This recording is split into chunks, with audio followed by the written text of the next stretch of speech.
And I'm back. I'm back. I'm here for that Star Trek Discovery little vid that I said I was going to do. And I'm going to be sharing some screenplay. The future is female. Star Trek Discoveries, little mission statement. Well, the reason this is named this way is I've named this video The Future is Female as one, because it's the name of the article I'm going to share with you. And secondly, it's got some commonality with another major Hollywood studio called Lucasfilm and their little mission statement about the Force being female, turning a literal, just a majestical imaginary force and giving an agenda because reasons, because pseudo edgy reasons. That's why. So, without further ado, let's get started. Let's get started. I'll share my whole screen. Fuck it. All right, so here we are. It's the beautiful women of Star Trek Discovery. Well, maybe not beautiful, but they're beautiful to some people. All right, here we are. They look like, a nice group of ladies, and, Then we get down here and we see this is the problem with 2017, 16, 18. This statement right here, you're not brave. No one is against you doing this. Okay? No one is against female directors, female fucking actors. It's 2018. But let's get into this. And this is probably going to be a long video, but I don't care. An exuberant and sustained standing ovation greeted Gretchen J. Berg, Sonika Martin Green, and Mary Chieffo, Mary Wiseman, and Michelle Yeoh, as they took to the stage. Excuse me, Michelle, if I get your name wrong. And by the way, Michelle is my favorite actor out of these people. Actress, should I say, out of these ladies. As they took the stage on Sunday in New York City to participate in the Vulture Festival panel. How ironic that it's called Vulture Festival. How very ironic. As we continue, the future, Star Trek Discovery, the future is definitely female, because apparently we never had that in the past. Over the course of an hour, moderator Catherine, you don't matter, the moderator doesn't matter, led the ladies of Discovery through a conversation in which they looked back at season 1 of the show, which I only made 8 episodes through before I gave up on it. They commented on the fact that women drive the series both on camera and behind the scenes, and in the case of the actresses, discussed their respective characters' femininity. Well, we're going to have some snippets of the conversation. So keep in mind, this is just snippets of the conversation. These ladies may not be saying what it appears that they are saying, but what I read does worry me. And I'll let you know why it worries me. But first things first, I want to show you something. This is the original crew of Star Trek. We have a Russian. We have a white straight man. We have an Asian man. We have a Scotsman. We have a black woman. We have an alien. And we have another white man. So that alone, these 3 white men here, or 4, that could be enough to trigger certain members of society who think they're fucking super edgy with their virtue signaling. Star Trek was an attempt to say that humanity will reach maturity and wisdom on the day that it begins to not just to tolerate, but to take special delight in differences in ideas and differences in life forms. If we cannot learn to actually enjoy those small differences, to take a positive delight in those small differences between our own kind here on this planet, then we do not deserve to go out into space and meet the diversity that is almost certainly out there. Gene Roddenberry, creator of Star Trek.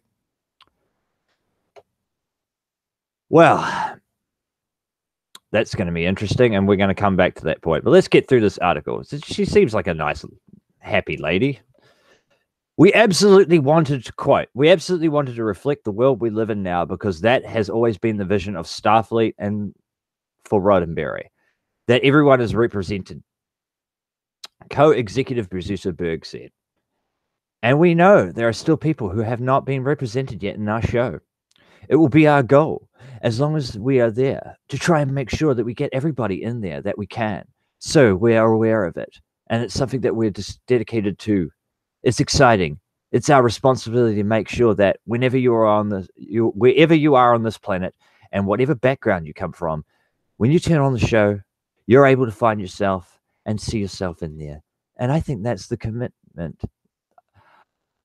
What? I think that's the commitment was from the beginning and what it will be. And that's some bad, I think that's actually some bad quoting, not bad English from her. Because she's a professional, I'll give her the benefit of the doubt. Well, first, this is the first problem. It never reflected the world we live in now. Not directly, not in the way that this show is.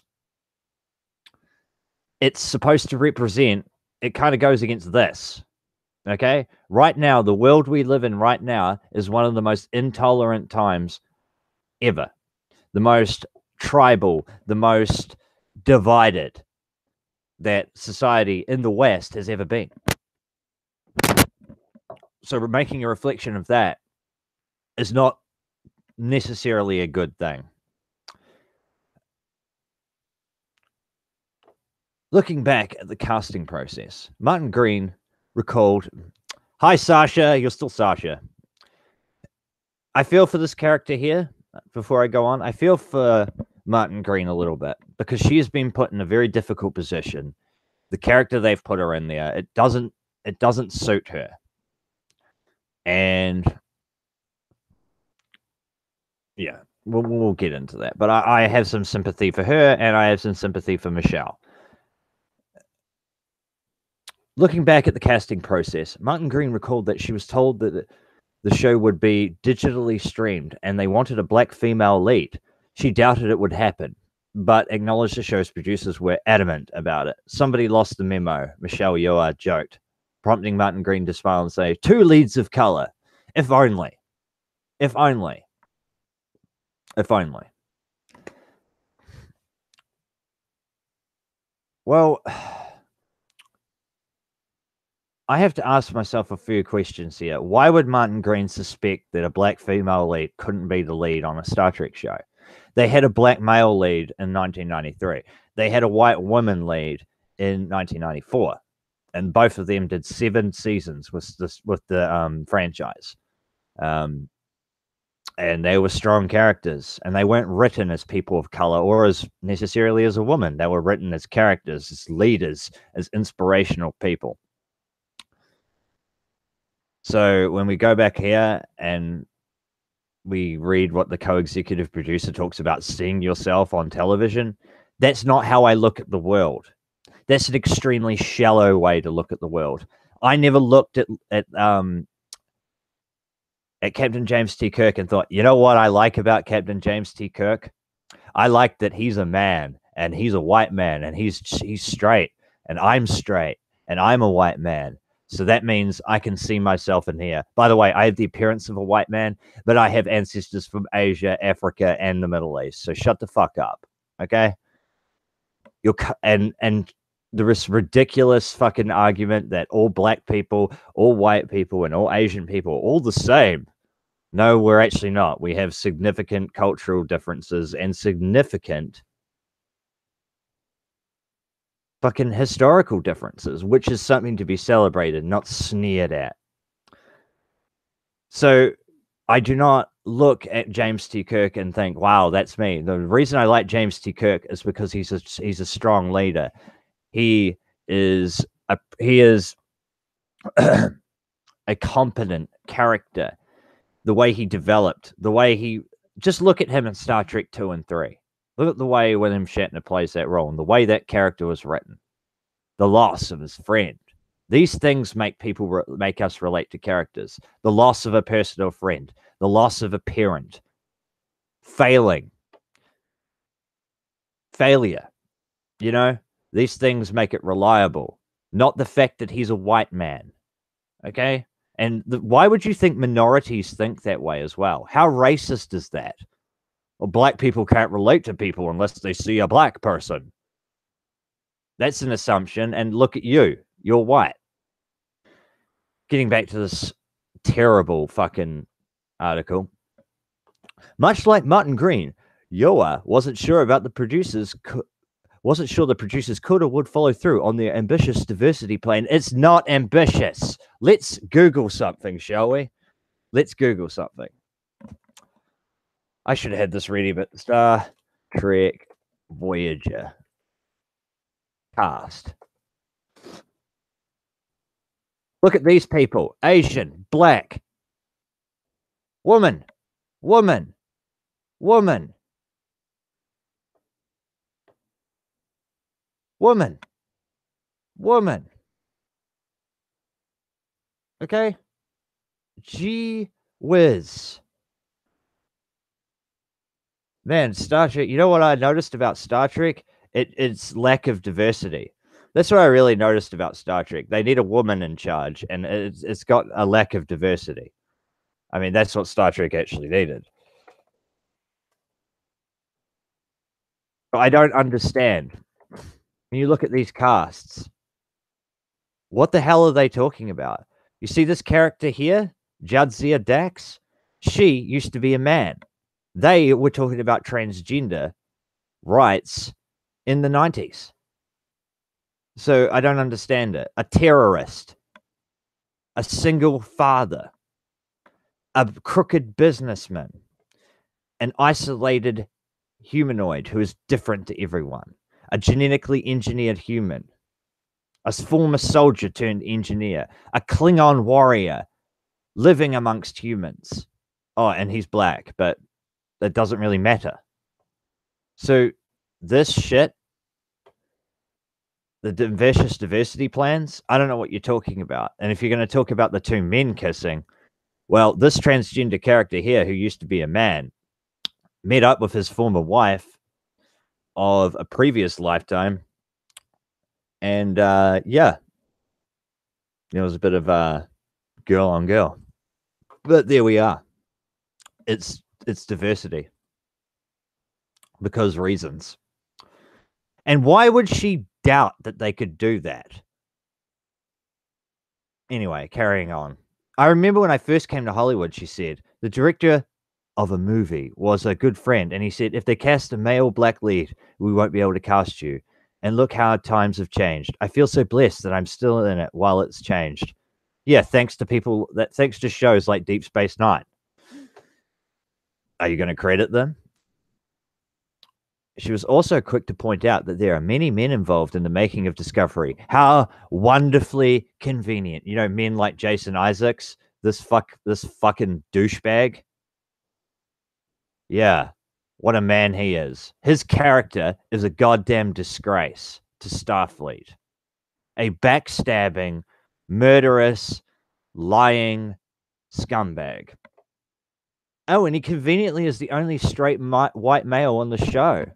But it's all in our heads, and we just need to shut the fuck up and accept it.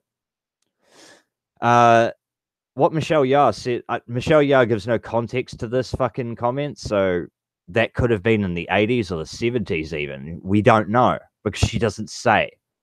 Like, she could have just pulled that out of her ass. Think about how many movies have black leads and women leads. There's hundreds of them. Anyway.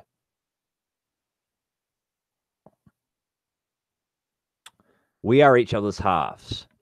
Without men, men and women are equals, right? Without one, there isn't the other. Well, that's very true. But we never had to think about this shit before. Until now. Until 2018. Because Donald Trump. Because of the US election.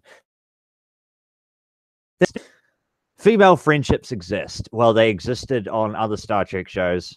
Like, seriously, you're going to pretend that wasn't a thing before now? She said it while looking directly at her friend, colleague, and fellow Gilead alum Wiseman. It doesn't have to be a competition. Okay. The only sex object in our show. Okay, they're joking around here. I'm not hating on the joking around. And I don't actually hate on any of these people as individuals. Good for them. We are a family, Martin Green said of the cast, because we all choose to be. We are trying to examine everything, Berg said. We're not trying to rush through anything.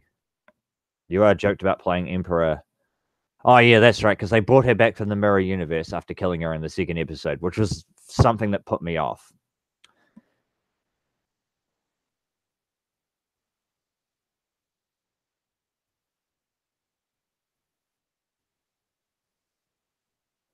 Martin Green noted on Discovery, you see women not denying their femininity. Well, this just shows that you don't know anything about Star Trek. Firstly, Martin Green, your character has no femininity at all. You have a boy's name and you act like a stuck up child, okay? You're more emotional than a Romulan, and it's really sad. You're more illogical than a Romulan, and you're less likable than Jason Isaacs' character.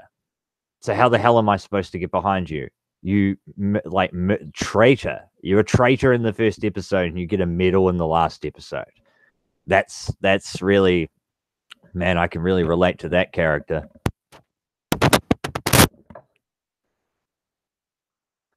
One thing that really bothered me from the second episode, just quickly, is the fact that the only white admiral on this character, Michael Burnham's whole, how do I say it, the court martial, basically the only white guy on there, the only white admiral on there, which goes along with Isaac's character, the straight white male characters are the worst. This guy basically called her the N-word and turned his back on her. That is unacceptable. That is not what humanity was supposed to be like in Roddenberry's vision of the future.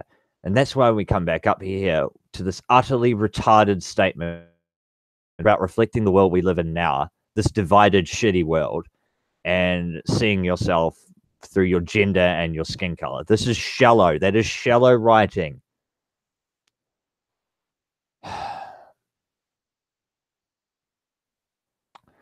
In closing on this article, there are a lot of men on the set, Wiseman said, but a woman's perspective is always at the forefront. Then why even mention the men? Why even mention it? Excuse me. If you're going to write something from a woman or a man's perspective, you're already alienating part of your audience. Why is that acceptable? We are your paying customers. Okay? We are not toxic, as they like to say. Your fans and your customers and fans are not toxic because they disagree with your writing, your characters, or just generally don't like the movies you put out. That doesn't make one toxic. What makes people toxic is the need to constantly insult people's intelligence because they disagree with either A, your ideology, B, your ideas, or C, the product that you put out. People don't like Star Trek Voyager. Does that make them toxic, anti-feminist, anti-woman? No, I never say that shit. I just think, wow, you don't like Voyager? You have shitty taste. But that's your opinion. Do I go out and defend the shit out of Janeway? No, I don't. I don't waste my time with that, but the Discovery nerds do, who don't exist in real life, by the way. But I better get through this. Berg closed out the session by teasing the things to come in season 2 of Discovery. I would just say, watch. No, I'm not going to watch. Not unless it gets better. Not to spoil anything, but I think there are clues. It takes too many months to figure out how to do this. And then their beautiful performances are crafted. And then we are in post. So I guess post-production. So I'm not going to tell you everything right now. You have clues at the end of this first season's final episode. Yes, the Enterprise showing up in its refitted form, which is interesting. 20 years before it gets a refit. The final episode, yeah, continuity matters, by the way. It fucking matters. And don't you dare say Enterprise, because with the exception of Temporal Cold War, that's the only thing on that show I can't defend. Enterprise does a good job with continuity. And I can promise you that the characters you've fallen in love with, how can we fall in love with them? We don't know anything about them. You are going to get to know them better. Well, that's what you should have done in season 1, like every other Star Trek series. We get much, and not just Star Trek, most TV shows in general. Season 1 is about getting to know the main cast, getting to know the main characters, who they are, what they're striving to become, etc. Like Odo, wanting to become Odo, searching for his identity, who he is, where he comes from. Data, trying to become more human. Okay? Janeway, trying to get her crew home safely, the guilt of leaving them stranded in the Delta Quadrant, the guilt of putting the lives of strangers above their own crew. All these journeys that are set up in the first season.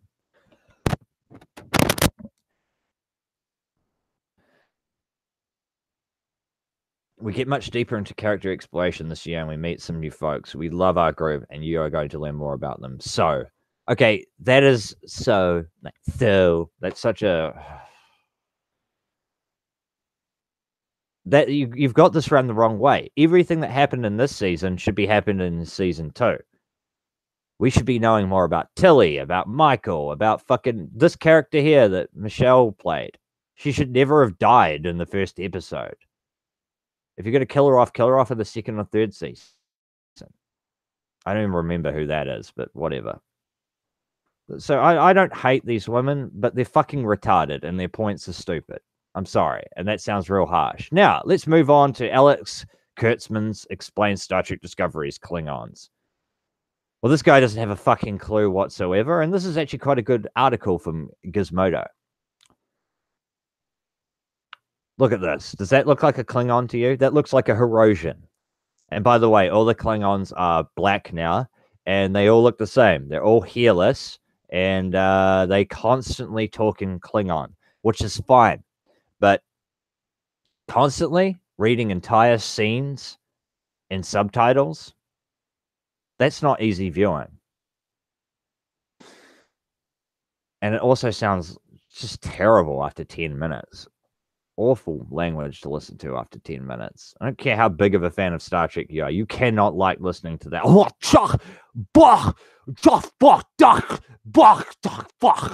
For like 10 minutes. You don't get sick of that shit. At this quote, at the Star Trek Discovery panel at New York Comic Con, a fan in the audience asked about the look of the Klingons, which the person asking the question described as being the most African they have ever looked. I don't understand that part. I don't agree with the fan that they look African. I just think they look fucking retarded. But anyway. And to make them the villains can feel alienating. That's right, it is, because we've already gotten past that whole thing. Star Trek 60, Undiscovered Country, just like the Berlin Wall coming down, the Soviet Union and the West coming together to work together, to move forward, to move past the Cold War. The Klingons and the Federation became allies. They fought side by side. They were manipulated into having a second Klingon War, which is the second Klingon War. So this one that's in this show is the third Klingon War, but reasons. I can overlook plots like that. That's not really a big deal. But let's carry on. Executive producer Alex Kurtzman. This guy is somehow fucking everywhere now, man. Which explains why so many shows are so similar. It's all about 2016's election. It's all about Donald Trump. It's all about fucking division. It's all about virtue signaling. It's not a deep thing. It's not a deep, thought-provoking thing. You don't even go into that idea about Trump and the fucking Trump voters. There's and the idea that people want to be nationalistic. You don't go into that. You don't. You put a shallow slapstick job on it. That's why I call it shallow. Alex Kurtzman said that he wanted to address the Klingons speaking for a long time. At the heart of Star Trek is the idea that what we think of the other is a mirror to ourselves. Yeah, like your hatred for anyone who voted for Donald Trump. It's fucking clear. The core of Kurtzman's argument was that the Klingons will be shown in a multi-dimensional way. Well, by completely limiting and changing their culture to 8 houses, by making them about collecting dead bodies, which makes no fucking sense.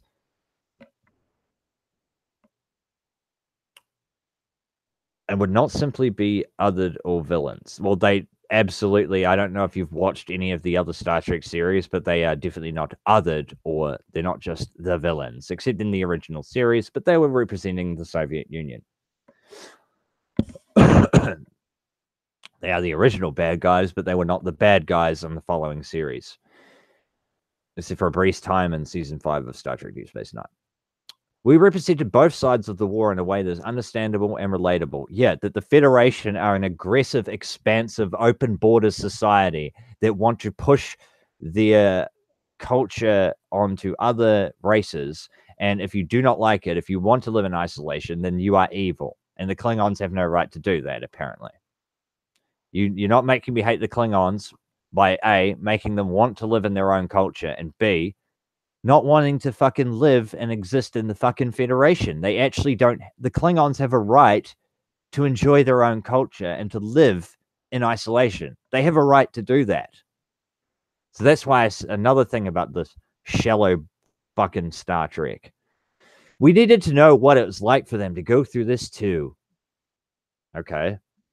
We wanted to shift everyone's perspective of what Klingons are because they have often been relegated to just being the bad guy. What the hell?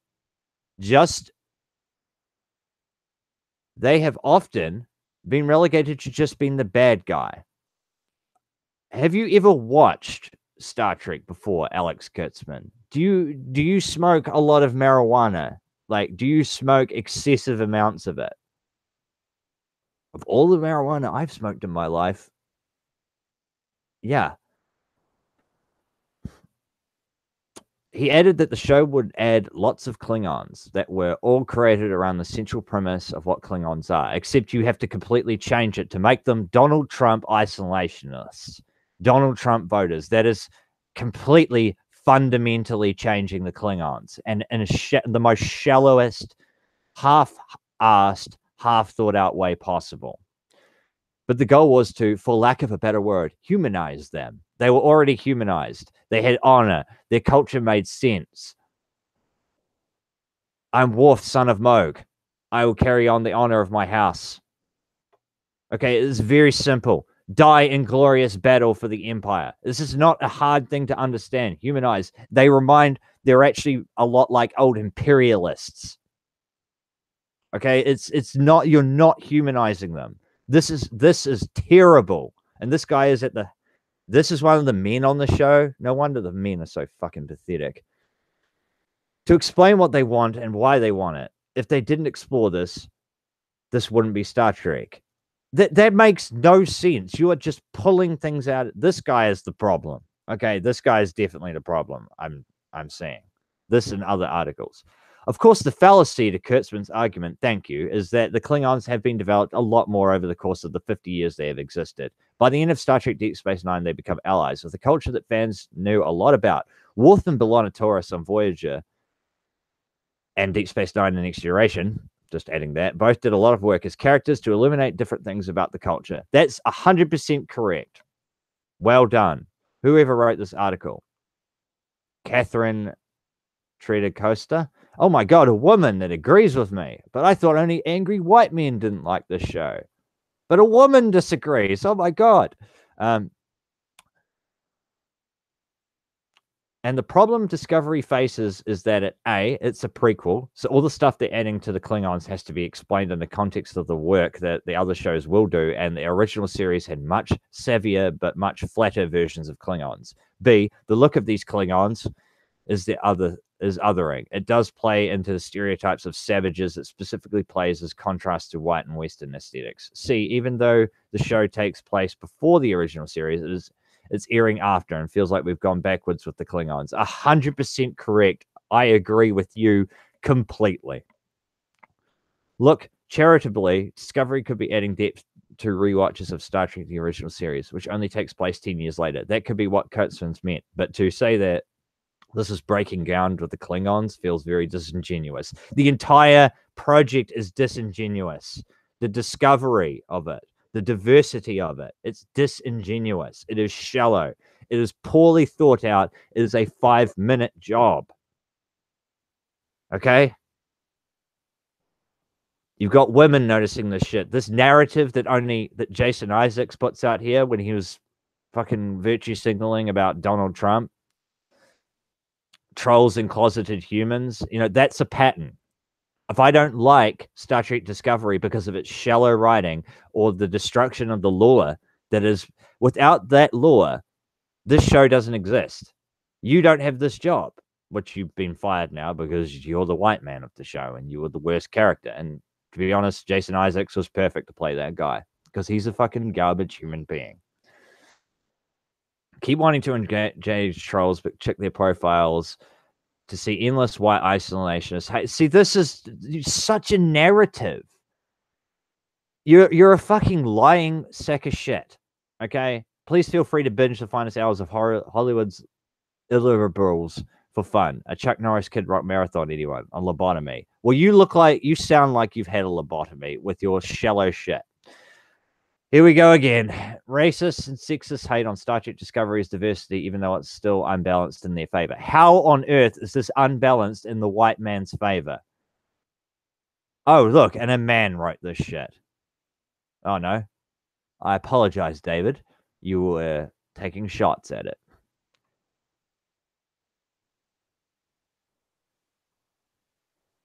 Oh, man, these fans are just fucking destroying them. Oh my god. I'm not gonna go through this fucking asshole's fucking massive attempts to like try and cover for it. Oh, Teresa Jusino.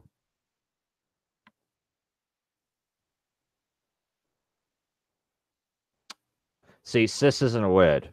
This is SJW language. With the slightest hint. It's not even a slight hint. It's a massive thing. Yes, that's exactly what social justice warriors do. People often project their own behavior onto others. Am I right? So this right here, Teresa, is you projecting. Man, I could make another video about this whole article probably. We were thrilled when the first full trailer of Star Trek Discovery dropped. Thrilled that it was both putting women front and center straight out of the gate and that we were also women of color. Who gives a fuck? Straight up, Teresa. You think that someone's skin color and gender and sexual orientation makes them who they are? Then you are an absolute shallow individual.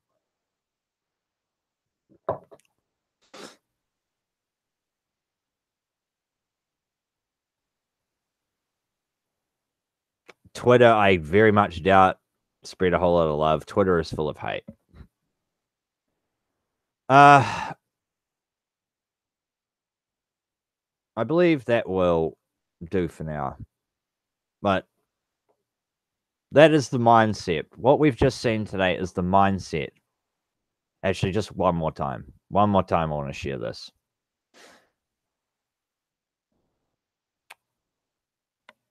I want to share this.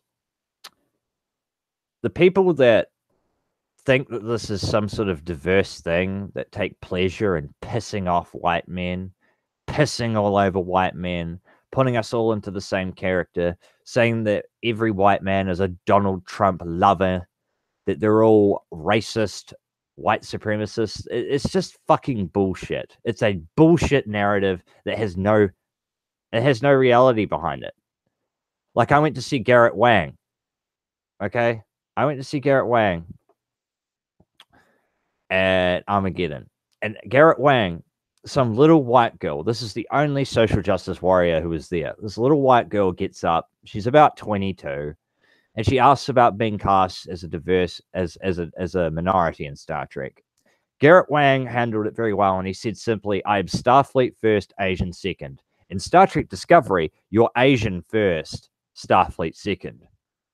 Or what they call Starfleet, their bastardized version of Starfleet. And yeah, it's pseudo edgy, and it's not entertaining, it's not thought provoking, it is the shallowest possible form of entertainment in any form. It's the same. It is all the same. All these things coming out with Mary Sue's, Michael Burnham, who can't do anything wrong, even though she's a traitor. Yeah, it's all the same kind of stuff. It's not edgy. It's not.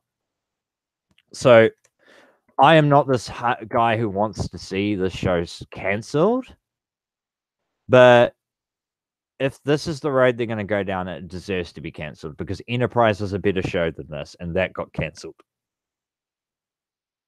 So I'm going to leave a link in the description and check out Dave Cullen's video on Star Trek Discovery. He goes into much better detail than I did about the show and the problems with this. And yeah, Thank you for sitting through this, sitting through my ranting. If you don't like the fact that I hate Star Trek, well, I don't actually hate Star Trek Discovery. I hate the futurist female stuff. Okay, the future is humanity. What about diversity, huh? You don't have diversity without straight white men. Okay, cisgender is not a thing. Don't talk out your ass. Okay, you say Donald Trump supporters are anti-science. You're anti-science. Okay, cisgender isn't a real thing. Non-binary isn't a real thing. It's either binary or it isn't.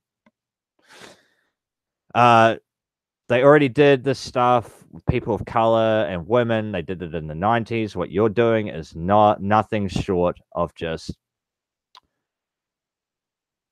I don't know, it's just shallow nonsense. It's you projecting your shit out there. Look how diverse we are. Look how doesn't matter. I could talk for hours. But thank you for watching this video and check out Dave Cullen's video below. And I will be back to continuously put my disjointed thoughts out there and respond to these fucking lunatics.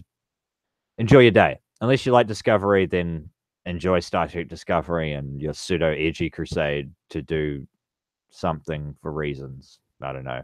I don't even think you guys know. Bye.